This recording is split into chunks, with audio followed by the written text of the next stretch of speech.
नमस्कार. श्रीराम जय राम जय जय राम. श्री महालक्ष्मी माता जय नमः. श्री गुरुभ्यो नमः. नामात दृढभाव कसा उत्पन्न होईल, ऐकूया परमपूज्य गोंदवलेकर महाराज यांचे विचार. नामात प्रेम हे नामानेच येणार. नामच आपल्याला तारील, नामच सर्व काही करील असा आपला दृढभाव पाहिजे. तो ठेवून व्यवहारातले प्रयत्न चालू ठेवावेत. पण यश देणारा मात्र परमात्मा आहे असा भाव पाहिजे.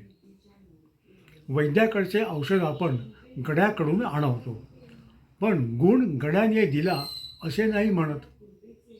याच्याही पुढे जाऊन वैद्याच्या औषधाने आलेला गुण परमात्म्यानेच दिला आहे असे का आपण मानित नाही?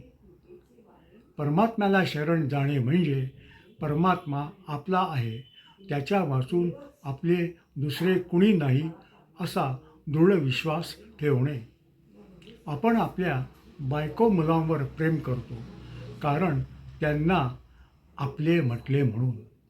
म्हणजेच प्रेम हे आपलेपणात आहे. मग परमात्म्याला आपले म्हटले की सहजच त्याच्यावर आपले प्रेम बसणार नाही का?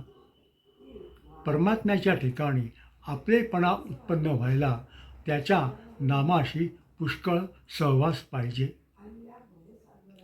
आई आपल्या जवळच आहे या भावनेने मूल जसे निर्भय असते, तसे भगवंत आपल्या पाशीच आहे या भावनेने आपणही निर्धास्त व्हावे. सद्गुरू श्री ब्रह्मचैतन्य महाराज गोंदवलेकर. नमस्कार.